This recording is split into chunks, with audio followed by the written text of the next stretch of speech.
I want to give you a word of encouragement. And this word comes from 1 Samuel 18, verse 9. And so from that time on, King Saul kept a jealous watch on David. And the very next day, in fact, a tormenting spirit from God overwhelmed Saul, and he became to rave like a madman. There are people who have the spirit of Saul upon them, and they are jealous of you.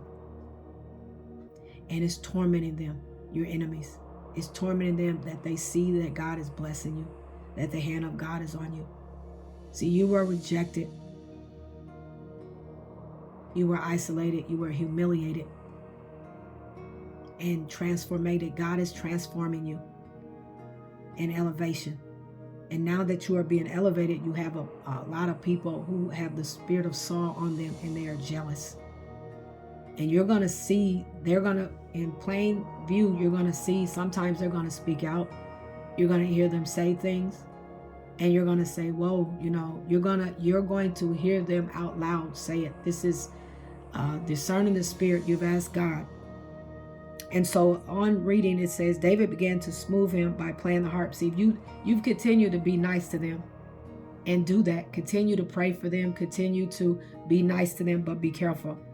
And as he did whenever this happened.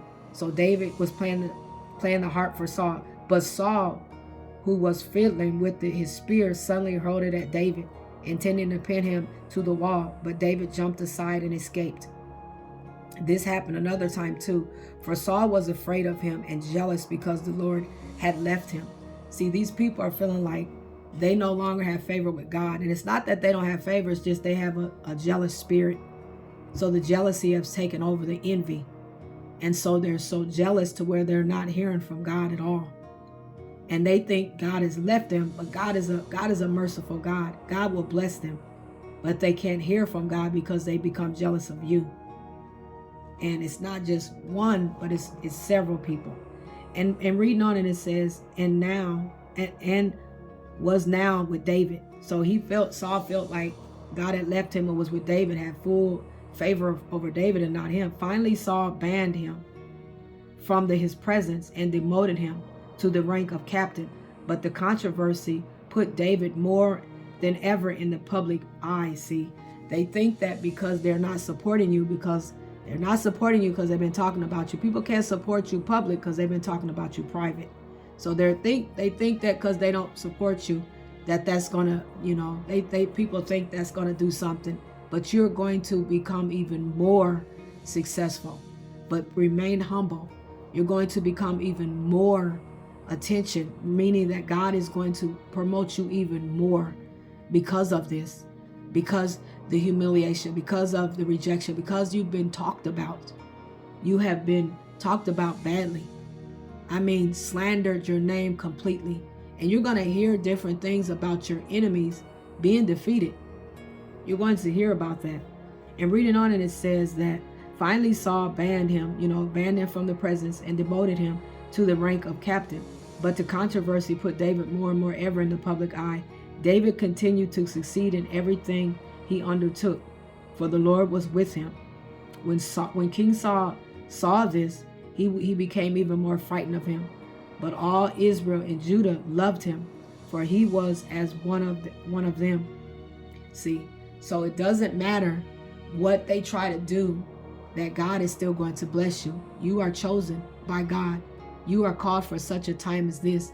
And all of the hell and everything else that you went through, all when you were talked about, when your name was dragged in the mud, you continued to pray for them people, just like David. He continued to pray and play the harp for Saul, even though Saul wanted to kill him, because Saul was so jealous and so envy, and he was afraid. He was afraid of what God was doing in his life. But people, it doesn't matter. People think it matters if they don't support you, if they don't give you money. And God can speak to them and tell them to help you, but they won't help you, so they think that that's going to stop. But God is a powerful God, and God could do whatever he wants to do. He can bring one up and bring one down. He can bring up a king and bring down another king. And also, it doesn't matter. It doesn't matter, what anyone tries to stop. They can't stop what God is doing in your life. So I want you to be encouraged. and know that God is blessing you regardless. But there's some Sauls that are around. But you won't remember, God never handed David over to Saul. So keep going and keep doing the things that God has called you to do, because you are more than a conqueror, and greater is he that is in you than he that is in this world. So it doesn't matter if God be for you, who could be against you. God bless you. Be blessed.